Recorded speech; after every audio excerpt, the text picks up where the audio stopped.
下边呢，我想呢说，我们能这么做不是偶然的啊。我讲讲我们的管理理念，就在并购之前我们形成的理念。这个房子本身呢，是表示我们叫一个屋顶图。这个黄色的这个房顶这层呢，我们称之为是叫做运作层面的管理啊。这运作层面的管理，比如像对我们这种做制造业的，那么就是像采购啦、研发、生产、销售、服务、财务等等等等，全算在这个里边。这个呢，我们把它称作为是运作层面的管理。不同类型的企业啊，肯定完全是不一样。刚才我讲到，就是94年我们跟这个国际企业在竞争中采取的那些方式，都应该归纳为在这个里边。包括今天啊 ，Steve Jobs 这个推出的这个平板电脑，他们的这个做法也是属于在这个层次的管理。这个层次的管理呢，各个企业全不一样。而我今天想强调的是这个蓝的部分，我们称之为基础管理。这个基础管理里边呢，有2个部分内容，一个呢是机制体制啊，这个可能今天没有功夫讲，这个可能对国有企业更为重要啊。这儿呢，我想讲的是一个叫做管理3要素的内容，就是一个企业有管理上有3个重要的要素，就是建班子、定战略和带队伍。这些东西呢，都是这个我们说是土造的东西啊，未必是教科书里很严格的说法。更何况呢，我们爬山到珠穆朗玛峰的峰顶，你从北坡上也能上到山顶，南坡上也能上到山顶。我们这个呢，无非是上到山顶的某一条路。各个企业可以有你们自己的这个说法，但是做到一定规模的企业，你总不能你的队伍一半人从北坡上，一半人从南坡上，那是不行的。所以你自己总得有一套说法，便于你们总结经验、总结教训。所以我们自己就定了，把这个作为我们自己的这个管理上的一个基本内容。我先从这个定战略说起。这个客观形势的变化逼着你定战略，这个大家都很了解啊。你比如像84年的时候，84年以前啊，这个 PC 还是说不做这个 personal computer， 就是做 computer。这个大的路线如果错了的话，那么像王安呐，像这个 DEC 啊等等很多公司Univar 都走向消亡更像现在还更典型的，比如说做这个胶卷的，你现在数码相机都有了，你没有考虑到这种变化，就会有问题。不仅是行业形势，大的国际和国家的这个经济形势都会有影响。人民币汇率的变化就会使东南沿海一带的这个做加工的企业，你要认真考虑，你还能不能撑得住？这些东西都逼着你一定要去把这个战略要考虑好。另外一个呢，当然就是竞争对手竞争能力情况产生变化以后，都要决定，这个我就不讲了但制定战略的方法呢，这个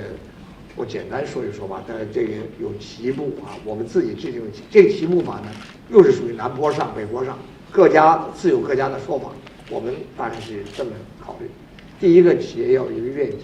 愿景这个事儿很有意思在哪呢？就是哪个企业大型的都说自己有愿景，但是关键的是领导人，你是不是真相信你要做这个，你要按愿景去做？你是不是让你的员工真的相信领导人，你们这个班子是要领导大家奔向这个愿景？这个是非常重要的事情这是第一条。除了这个愿景以外，你当然要有一个中期目标，3年、5年你们要做到什么样的？下面一条叫战略路线，就是说你用什么样的方式去实现你的目标。比如说像现在这个 Pad 出现的时候，它马上会对这个消费类的这个 PC 有所冲击。那么有的企业就改为去做服务或者做软件，有的企业继续做硬件或者垂直整合。你们到底选什么路？这个呢称之为路线。这个路线呢，在联想发展过程之中呢是非常重要的，曾经有过这个对我们有重要作用的影响我举个例子，就是原来联想呢在96、97年的时候，就大家看那个曲线往上涨，做得还不错的时候，我们受到了各方面的影响，决定呢向海外进军。于是呢，觉得海外的市场也很大，比如我们像东南亚，向香港走，还想向阿拉伯地区走。结果呢，在97年的时候，我们到台湾去访问，在台湾的这个日月潭开了一个会，看了台湾的企业在研发的能力和生产制造能力都比我们强很多，但是呢，打不出品牌。为什么呢？它的本土市场太小，而在中国我们有一个非常大的一个保底市场。我们为什么要舍近求远？而这个本土市场又是发展的非常快，把这个事情一想透，我们立刻把国外的这个兵撤回来，专心专注的做好这个本土市场，然后把这个做成了以后，我们再向海外进军啊，这是个路线问题。你不把这件事情想清楚，你就会随时很犹豫啊，一会儿想走，一会儿不想走。又比如说，我们在当时啊，这个提出说专注在这个 IT 领域里面，因为在中国呢，这个房地产啊，这个做股票啊，都会产生很大的诱惑。在94年前后的时候，中国房地产一度出现过这个价格飞涨的这个状况。在当时呢，中关村的企业啊，这个几乎全都在谈房地产。我也约了几个地方的人在谈是不是要买地等等。后来我把这事儿停下来，我们内部又开会研究，就到底我们目标是我们想干嘛？其实我们的目标是想做一个这个有品牌的啊，能走向国际的一个电脑企业。那么我们为什么要做房地产呢？做了以后有什么好处？做的不好有什么坏处？深刻研究以后，最后得出的结论是我们专心致志的做这个，心无旁骛啊，就是再也不要去考虑别的问题。后来呢，这对我们后来能够这个2001年啊大规模的开始多元化是有好处的，就是我们想清楚了再做。当然，这个里边呢也有很有意思的事儿，就是由于我们下决心不做以后，我们也错过了赚大钱的机会。这个当时这个民生银行成立啊，这个第一个来找的民间这个民营企业就找的我们，问我们投不投。由于我们有了这个路线，所以我立刻回答说不投。当时啊，一间叫泛海的公司啊，这个现在是我们的股东之一啊，那个卢志强先生是我的，他投了2.4个亿，啊，最后在去年只退出了一部分，就换了148个亿。但是呢，这个话说起来呢，其实也没有什么可后悔的，是因为假定我们赚了那个钱，我们就会不停地把精力转移到各方面的东西去，就绝对不能在这个电脑这个领域里边能做成这样的成就。所以呢，这个结论就是说，别人做的很成功的事情我没做到，真的不必太后悔；而我们预定的事情要没做到，真的要反复检查自己。所以这个说到这儿呢，就是说路线还是很重要的。但是这个路线定了以后，这是一个总的路线，你还有局部的步骤啊，这个你一定一件事情是多路兵马开始同时动作，最后在一个点汇合才能成功。那每一个部分的这个领导人的能力够不够，这都是非常重要的事情。因此，一个企业里边，这个为主帅的到底能明白你手下有多少员大将，他们都适合做什么啊？能不能这个都是非常重要的，它决定了你这个成败的这个具体内容。比如说，像我们欧洲、美国、日本、印度这几个地方做得非常成功，都是因为换了人的结果。像再下面就是具体步骤、组织架构这个调整，这我就都不再说了。就是定战略是有一套方法的东西。现在的这个联想、这个Lenovo这块呢，就是这有了一个好的班子，又有了一套好的定战略的方法。当然不是很教条的按这个去做啊，但是有一个总的路子。对他们的这个能够把战略制定的正确起了很重要的作用。第三件事情呢，就是这个带队伍的3件事。这3件事呢，在这儿呢，这个用这样的话，用我平常喜欢说的话，就是第一件叫让这个战士爱打仗，其实就是让你的员工热爱公司。第二句话呢，我爱说的话是让你的兵会打仗啊，那就是说让员工善于工作。第三一个呢，就是要高效运作，你怎么样通过组织架构制度来高效运作？这里边还是有很多具体的内容，我今天在这不多讲，我讲讲就是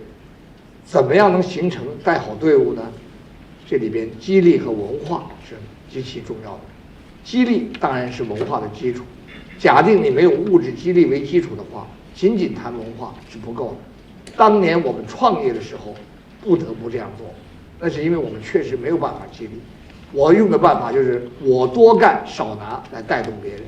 等到真的年轻人来了以后，你多干少拿那也不行，说那是你自个儿的事儿，我还是要多干多拿的。我领导那些老人的时候，那时候可以，就是，所以我想我还是着重来讲讲文化的问题。我们在这个02年的时候呢，专门请了一个大学的老师，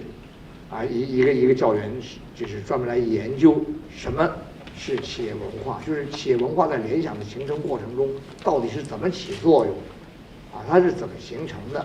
今后应该怎么继承，啊，怎么传承。其中呢有这么，我们最起码弄明白了，在我们联想来说，企业文化有2方面的内容。一个呢是核心价值观，一个是方法论。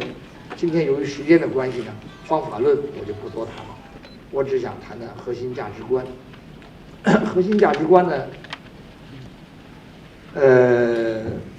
这是联想集团的核心价值观，还有一个Legend 的核心价值观，2个还并不完全一样。这个不完全一样的原因呢，就是一个是这个中国人的，一个是国际团队的。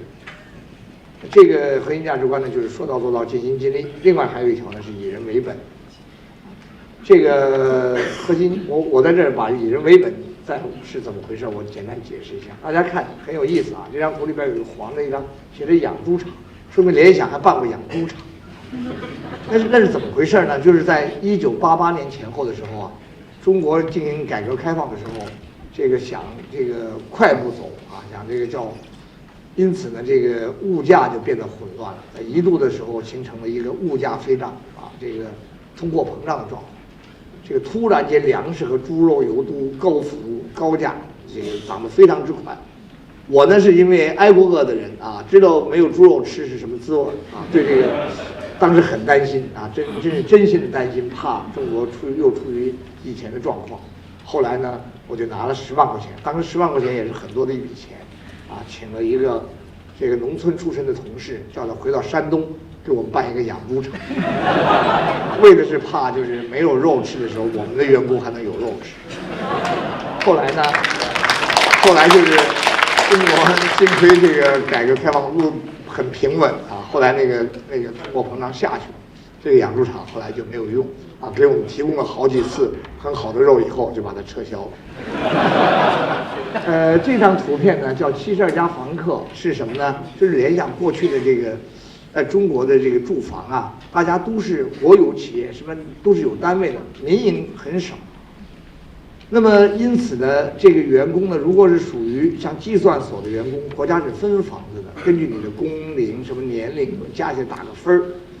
这样像我这样的人呢，到40岁的时候，我还住的是一间12平米的房子，家里7口人在住在这里面，很难想象，各位很难想象住成什么样。我只是告诉你们一个很有意思的事儿，就是这个煮菜的锅在这底下，上面是一根绳子挂着衣服什么的。有一次我在负责做汤的时候，不小心那袜子就掉在汤锅里，这是千真万确的是真事儿啊。但是我们绝不希望我们年轻的员工还过那样的日子，所以在92年的时候呢，我们自己首创啊，就是跟银行谈能不能这个员工有个首期付款，企业担保，就是让员工贷款来，就是所谓今天的按揭来买房子啊，我们谈成了，这是中国的第一例，跟建行谈成的。这时候有72个年轻的员工住到了这个房子里边。其中有几位很了不起的人物，像杨元庆也在里边啊。这个呢，给我们的员工这个非常的高兴，大家感到这个企业本身办好了，实际上等于员工直接得到了利益。这张图呢是说什么呢？就是说我们的员工本身呢是非常注意内部要培养自己的这个人才，因为有很多企业，包括国际企业，就是做好了以后。就是奖金非常之高，做得不好说炒就炒，啊，我们这儿呢就是实际上应该认真的爱惜每一个员工，啊，这个固然有辞退有淘汰，但是呢一定要非常认真的对待他们，要把他们的利益和企业的利益挂起来，就是企业的利益把他们的这个追求融入到企业的目标之中啊，这样才是真正的以人为本。后面这张图呢，是我们公司退休的老副总。这个公司呢，由于后来实行了股份化，这个老副总们还有很多的员工啊，这个200多个这个创业的老员工都有股份。由于联想年年分红，业绩不错，所以大家都过着这很好的日子。我敢说啊，我们这个联想的退休的这些老副总是中国最幸福的老人群体。他们每年呢有1次到国外去访问的机会，啊，每年呢有2次在全国到处去考察的机会。可惜他们也是岁数越来越大，都到国外去都走不动了。可能这个因为要有很多的医护人员陪着。我是他们之中最年轻的一个，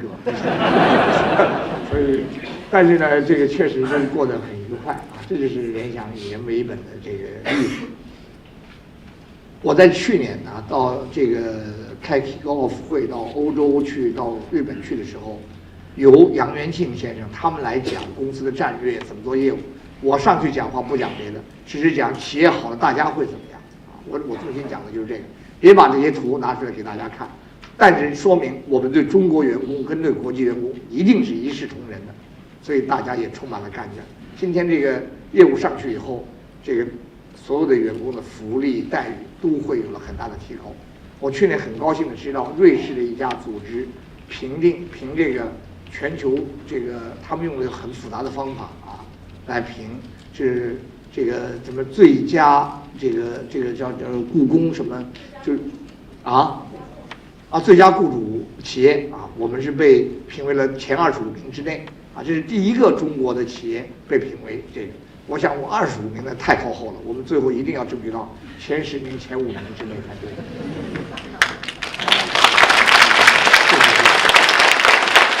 下面呢想说这个文化到底是怎么形成的，怎么传承的，还得告诉我一下，我大概能讲到几点钟？啊？讲到12点，还半个小时，那足够了。这个文化是怎么形成的呢？肯定是3件事，当然是最高层要统一思想，大家认可你这文化到底是什么东西。第二个呢是宣传贯彻，这个Lenovo的宣传贯彻非常之成功，就是刚才讲4个国际人士中有1个是人力资源部的人，他把文化的宣传跟业务的这个贯彻非常好的有机的融合到一起，这个很值得这个 legend 的部分的人认真学习啊。但是呢，第3条才是我认为是最重要的。这套东西呢，恰恰是在美国公司的墙上有一条用中文写的标语，这条标语呢写的就是以身作则，不是劝导他人的重要途径，而是唯一途径。啊，这个“唯一”2个字给了我很大的震撼，因为我确实觉得到，就回顾我们的形成过程，回顾除了我们公司，还有国家，还有别的方面很多的事情，都说明了以身作则是多么的重要啊！我举几个我们以身作则的例子，在这个联想这个里边呢，就刚才讲要把企业利益放在第1位，实际是要靠以身作则来做到的。在1984年我们刚刚成立的时候啊，这个我们怎么去赚的第1桶金呢？就是我们曾经给一个香港的卖电脑的公司，他的电脑卖到中国的这个有关，那都是有正式手续的了。这个轻工业部啊买了一批电脑，我们去干嘛呢？去帮人家去验收，然后讲课和这个安装啊等等做这些工作。我们有一个副总姓张啊，这个老张，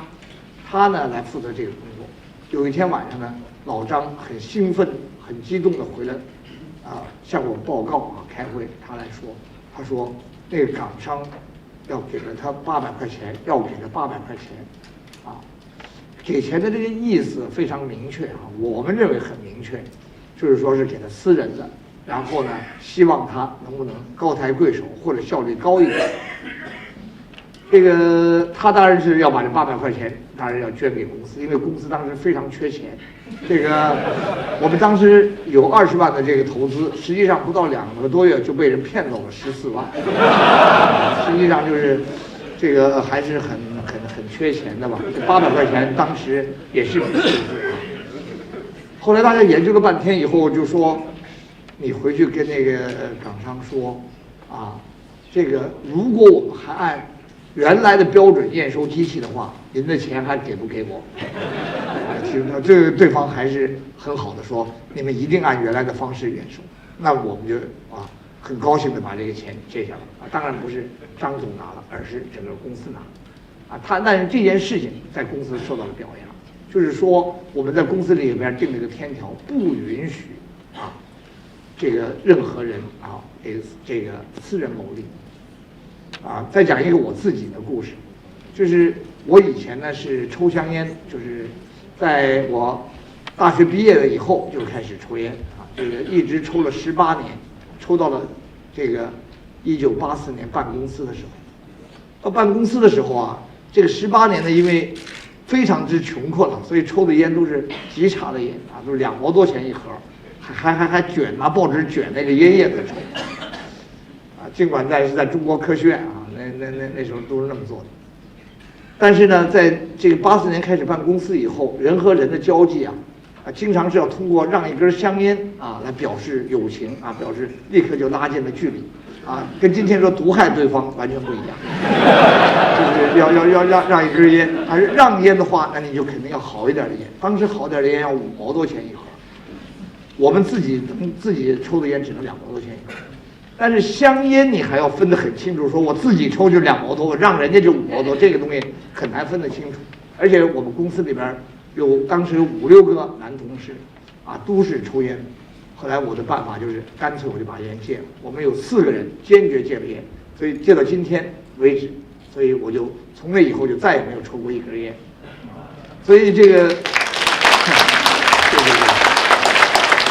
今天说起来确实一个很大的遗憾，就是我抽了18年的烟，就一颗好烟都没抽过，这真是非常遗憾的事。这个与此同时呢，由于自己行得端坐得正所以我们呢就对那个不良的这个状况是敢于打击的。其中呢，我记得就在这个85年前后我们有一个工人师傅。他呢负责去生产，我们需要做那个手推车，就是推那个机器的车。他到我们的研究所实验工厂去生产，加工费呢是20元，他在填加工费的时候填了30元就是等于冒领10元。这个事儿呢被发现了顿时呢当时也要隆重的、严肃的开会，要把这个人除名他当时非常的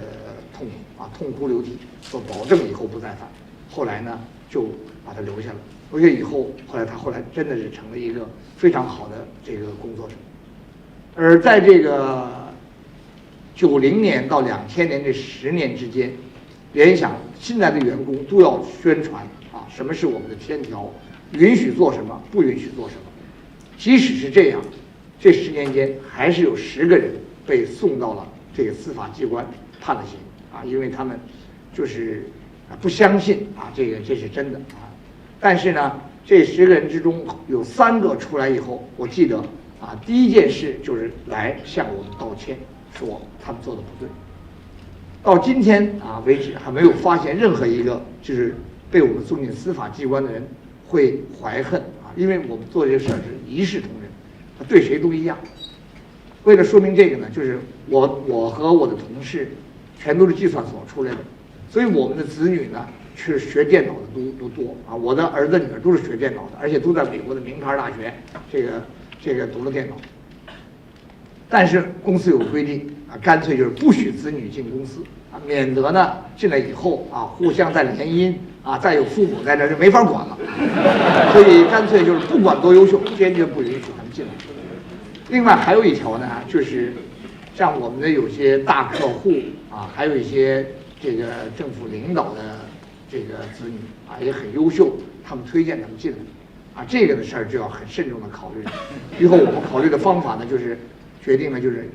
凡是这样的关系，要有3个副总裁同时签字，让这个孩子进来。为什么要这样呢？就免得是个人和哪位领导形成什么什么特殊的关系。然后这个孩子进来以后呢，他的身份一定是保密绝不允许这个泄露。这样的话管理上我们是完全一致。他进来的时候也会跟他家里谈清楚，就是他的升迁与否，家里再也不能干预。这样的话，我们对管理上就完全一致，使得公司里边就不会出现什么你有背景没有背景，我们根本不管这个。这样的话，你才能够做到你谁犯了规，你把他真的送到司法机关一视同仁，大家不会有什么这个原因。今天你要不注意这个的话，那当然就会出大的毛病。这些呢，就是所谓以身作则的地方。另外，像求实，我们在 Legend 的这个核心价值观里，把求实放了非常重要的一条。求实里包括了诚信，对人家应该什么态度，自己应该什么态度。为了做到求实这一点呢，我们曾经有定过这么一个纪律这个纪律呢，在Lenovo是不能做的，在中国员工里可以，就是我们开会不允许迟到。因为原来在我们都是科学院出来的人，所以这些科学家在一起的时候，经常都觉得自己的事儿重要，所以每开会都长时间的迟到，所以呢这个会呢就开不成。这样到了89年的时候，我们定了一条规定，就是凡是迟到者要被罚站1分钟一个小会比如20多个人的会，这个罚站是很痛苦的事情，就是说是把这个会开到这时候，你来的时候停下来。静默，让你站1分钟，像乖一样，像是这个很不舒服的，所以谁也不愿意享受这个待遇。这个在国际公司不能做，这个有点侵犯人权的意思但是在我们就这么做了。这个关键的问题是什么？就是20年如一日，竟然这20年来，你看有几百个员工的公司变成有几万个员工的公司，一直能坚持这么做。这个就使得让所有的人都知道，这个规矩就是规矩。定了就是一种承诺，不能破坏。而我自己呢，为这个也付出巨大代价。比如说我到外边去开会，我不管人家迟到与否，我呢是要坚决不能迟到，所以要提前很多的时间去。顺便说一个我迟到了以后紧张的不得了，最后化险为夷的故事，就是胡锦涛先生当这个国家主席的。这个时候呢，他要去到工商联来看望工商联的这些主席和副主席。当时我是工商联的副主席，他不是让我们去中南海，而是他要亲自到这个工商联的所在地于是我要从中关村开车到工商联那儿去。那天下雪，我跟那司机说：“你一定要把余量打够。”那司机说：“足够了。”因为平常我的司机是极其小心的。结果时间就是不够，那个路堵塞得一塌糊涂，我这一下子完了，我说这怎么办呢？在这个进去以后，人家胡锦涛总书记在那儿，这主席在那儿坐着，我还进去迟到，我就走也不行，不去了也不行，也不敢，就去也不敢，不知道怎么办了。但是最后还是硬着头皮去了。怎么化险为夷的呢？原来是这样，他定的时间是9点，其实胡锦涛11点才到。所以就是迟到了以后也留了大量的时间，所以我自己有时候跟外边这个开会吃亏就在这儿，我不迟到，人家迟到这事儿可以。后来凡是只要是我主持的会，我参加的会，一般的民营企业家大家都不迟到。就是说求实这个事情也是要靠以身作则来做的。我往下再来，这个刚才讲的这个就定战略、带队伍。现在讲建班子，我就不再具体多说了。我只是说，联想要做得好的话，这个班子里的人，首先，这个总说要让这个企业有真正的主人有没有真正的主人是很重要的。什么叫没有真正的主人呢？咱就先拿这个国际公司来说，一个国际公司的一个创业者这个他们去世了，把公司的股份传给了子女。子女不愿意再做这个工作，于是他把股份卖到了股市上。这时候呢，就没有了大股东，全是这个股份上在股市上的股份。于是呢，独立董事就变成最主要的这个董事，而独立董事的利益是跟这个公司的利益没有直接关系的，他完全是在凭着觉悟更重要的工作是在看住这个管理层会不会违规会不会谋取私人利益。谁来替公司的未来、替未来的战略去考虑，其实是非常重要的。包括了这个管理层如果又是从其他公司调来的这个职业经理人，他会不会替公司的长远去考虑？因此，这个公司还有没有人替他长远去考虑，其实是非常重要的一件事。假如说联想我不拿自己当真正主人的话，这个2009年2月份，我绝对不会再回去做这个工作，因为我太太是坚决反对我回去工作的。在这种情况下，实际上这个企业是要有主人。中国的这个国企如果不进行股份制改造的话，它也是会有这样的问题。谁在这个替这个企业的长远去考虑？因此，考虑到这个问题，联想一定要把主人的问题要好好解决。其实我在当这个董事长的时候，就当现在 Lenovo 的董事长的时候，最重要的工作是让我们这个管理层的班子，通过长期激励的方法，通过文化的方式，文化的方式就是成就感等等，让他们真正成为主人。这时候他们做的事情才能够真正为企业负责任。我觉得这个是最重要的，因为各位肯定有不少还是想回国去创业的，这些你们去创业的时候，你们一定要想到怎么让你的这个合作者，让你们的这个管理层真的能够产生主人的心态。这个简单讲讲主人我们是怎么做的。原来科学院呢占我们联想100%的股份，这是1984年的情况。后来呢，我们就是这个科学院呢是个非常开明的婆婆这个非常好。就是当他们发现了就是我们公司做得很好的时候，科学院的院长想尽办法这个让我们成立了员工持股会，得了35%的股份。这里边有很多故事，因为实际上就是科学院是不能够给我们直接以股份的，因为国家有一个叫国有资产管理局的单位科学院呢，它就是先奖励给我们这个，他们称为分红权，就是每年的利润，它可以奖励给你们这些创业者35%。我拿着这35%呢，没有分，把它存起来，一直到2001年，国家更高的领导决定说，应该支持你们有股份的时候，然后给公司做了个价，我们拿存的那个钱买下来，所以我们是名正言顺的，不叫国有资产流失，拿真金白银买的所以这个班子这个事儿，我就这些就都不讲了我最后想讲的就是联想现在的股权结构，就是变成这么一个更合理的结构。国科控股就是代表了中国科学院他们的一个公司叫国科控股，就是相当于中国科学院的国资委他们有36%的股份。这个老的员工有35%的股份。我们还引进了一家叫中国泛海这个民营企业有29%的股份。这个股权结构就是非常之合理。而未来我们还要让联想控股的管理层、新的管理层和骨干拥有一定的股份这个我们怎么做，我们也想得很清楚了。然后呢，把下边这几块呢，这个合在一起，在这个2014年前后能够让它上市这个上市以后呢，继续扩大我们的投资业务，大概是这样。所以大概就是事情就是这样。最后的结局呢，就是说，人们就是喜欢提的问题大概是3个问题就是第一个问题就是为什么26年了，联想还能保持续旺盛的发展活力？就是跟我一起创业的这些朋友很多都在一起领过奖，但是呢，现在能剩下的就不多了。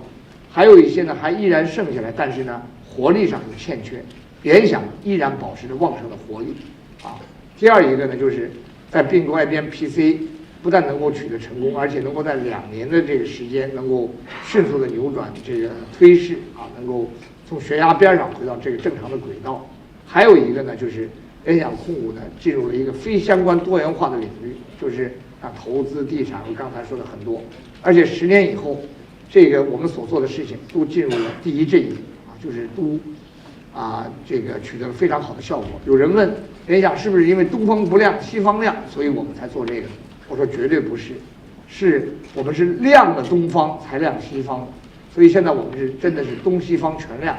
这里边呢是为什么呢？我们自己认为，实际上就是对刚才说的管理3要素有深刻的理解，把这个东西应用到了我们所有的这个地方，其实就起了这样的作用。好，我简单就介绍到这，谢谢大家。